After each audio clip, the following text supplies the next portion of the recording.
Start होता है एक अनजान शहर से, शहर जहां लड़ाई चल रही थी, मिसाइल्स की बौछार हो रही थी, जहां शहर को बचाने के लिए इंसान पूरी कोशिश कर रहे थे, टैंक्स और प्लेन से शहर को डिफेंड कर रहे थे। वहीं सी बीस्ट लगातार चल रहे एक्सप्लोजन से भी नहीं रुक रहे थे, समंदर से निकल के शहर की तरफ बढ़े चले आ रहे थे।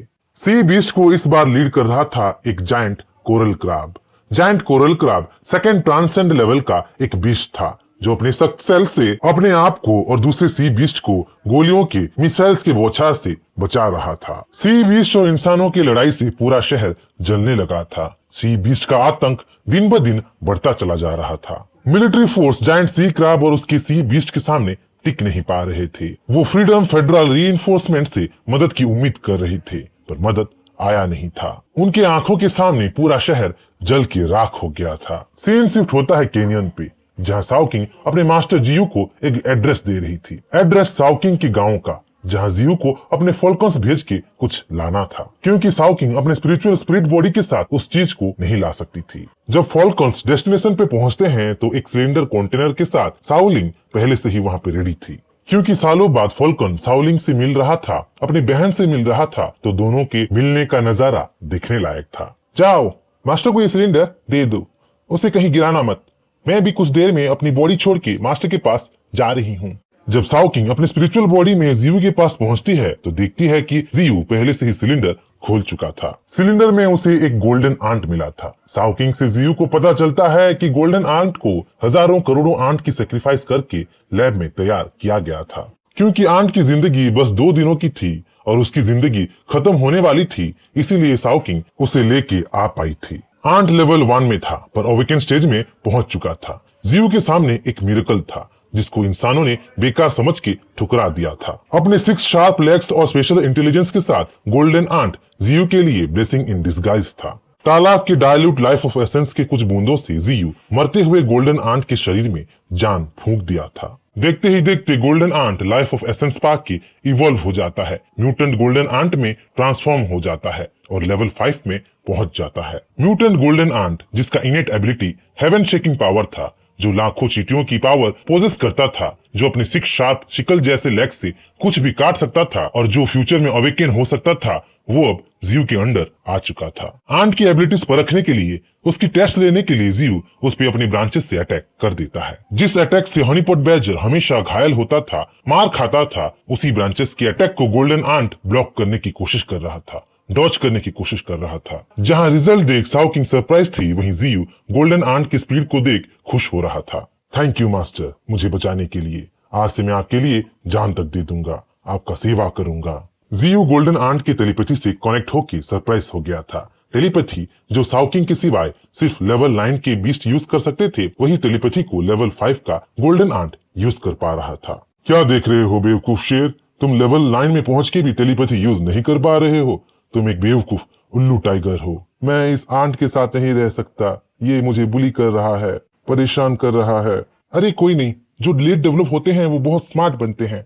जहाँ क्यान किन रोते हुए व्हाइट टाइगर को समझा रही थी, वहीं टाइगर के वहां से जाने के बाद जियू गोल्डन आंट को स्पार्की बोल के नाम देता है और उसे उसका पोजीशन समझा देता है। जियू स्पार्की को 5th पोजीशन में रखता है और अंडरग्राउंड केव में जाके प्रैक्टिस करने का, स्ट्रॉन्गर बनने का कमांड देता है। दूसरी ओर कोस्टल एरिया में एंशिएंट एम्परर एलिगेटर हंट कर करके स्ट्रॉन्गर बन रहा था। वो इवॉल्व होने वाला था, पर उसका खुले में इवॉल्व होना डेंजरियस था। एंशिएंट एम्परर एलिगेटर इवॉल्व होने के लिए जल्द से जल्द गहरे समंदर में या अपने मास्टर के प्रोटेक्शन में पहुंचना चाहता था, पर ऐसा हुआ नहीं। केनियन जाने के रास्ते में ही एंशिएंट एम्परर एलिगेटर इवॉल्व हो जाता है और जिसका डर था वही हो जाता है। इंसानों का सैटेलाइट एक जोरदार स्पिरिचुअल एनर्जी को डिटेक्ट कर लिया था। स्पिरिचुअल मॉनिटरिंग ब्यूरो में हाई अलर्ट का अलार्म बज चुका था। स्क्रीन में 24,000 स्पिरिचुअल एनर्जी डिटेक्ट करके लोकेशन ढूंढ के एयरफोर्स को स्पिरिचुअल मॉनिटरिंग ब्यूरो उस बीस्ट को मारने के लिए डिप्लॉय कर चुका था। जहां एक तरफ जियू अपने ट्रांसफॉर्मिंग फॉग से क्यान किंग को डरा डरा के मजे लूट रहा था, गेम खेल रहा था, वहीं दूसरी तरफ मिलिट्री एयरफोर्स के साथ एम्परर एलिगेटर के पास पहुंच चुका था। इंसानों को देख एंशिएंट एम्परर एलिगेटर वहां से भागने की कोशिश करता है, पर इंसान एलिगेटर को अपने टारगेट को इतनी आसानी से भागने कैसे दे सकते थे। हेलीकॉप्टर एम्परर एलिगेटर को चारों तरफ से घेरने लगे थे। उसे मारने के लिए मिसाइल्स प्रिपेयर कर रहे थे। पूरे मिलिट्री ऑपरेशन को लीड कर रही थी स्पिरिचुअल मॉनिटरिंग ब्यूरो की मिलिट्री स्क्वाड की कैप्टन, जो खुद बैटलफील्ड में ना जाके पूरे ऑपरेशन को अपने नॉलेज से लीड कर रही थी। कैमरा नंबर 3 टूट गया। कैमरा नंबर 1 भी काम करना बंद कर गया। कैप्टन, ये क्रोकोडाइल सिल्वर सेंटीपीड से बहुत बड़ा है, इसे कैप्चर नहीं किया जा सकता। सबको मैसेज पहुंचा दो, क्रोकोडाइल को किसी भी हालत में मार दिया जाए। सिचुएशन को कैप्टन समझ चुकी थी। मिलिट्री स्क्वाड की कैप्टन किसी भी हालत में एंशिएंट एम्परर एलिगेटर को मौका देना नहीं चाहती थी, क्योंकि सिल्वर सेंटीपीड की तरह एंशिएंट एम्परर एलिगेटर को पकड़ना नामुमकिन था और वो एम्परर एलिगेटर का किस्सा वहीं खत्म कर देना चाहती थी। दूसरी तरफ साओकिंग जियो के पास पहुंच गई थी। मास्टर, बहुत बुरा हुआ। मास्टर, इंसानों ने एम्परर एलिगेटर को ढूंढ लिया। कई सारे एयरक्राफ्ट भेजा गया है एलिगेटर को मारने के लिए। सिर्फ एयरक्राफ्ट से नहीं, एक्स्ट्रा ऑर्डिनरी ह्यूमंस भी भेजा गया है एलिगेटर को काबू करने के लिए, और काबू ना हो तो मारने के लिए। दूसरे स्क्वाड के साथ मुझे भी भेजा गया है मास्टर। पर कैसे ढूंढ लिया इंसानों ने? एलिगेटर तो चालाक था, वो ऐसी बेवकूफी कैसे कर सकता है? नहीं मास्टर, इसमें एलिगेटर की कोई गलती नहीं। वो ट्रांसेंड होने के टाइम, इवॉल्व होने के टाइम सैटेलाइट से डिटेक्ट हुआ है। स्पिरिचुअल मॉनिटरिंग ब्यूरो ने एलिगेटर का डेंजर लेवल हाईएस्ट पे पहुंचा दिया है। पूरे फ्रीडम फेडरल रीइंफोर्समेंट में अफरा तफरी मची हुई है।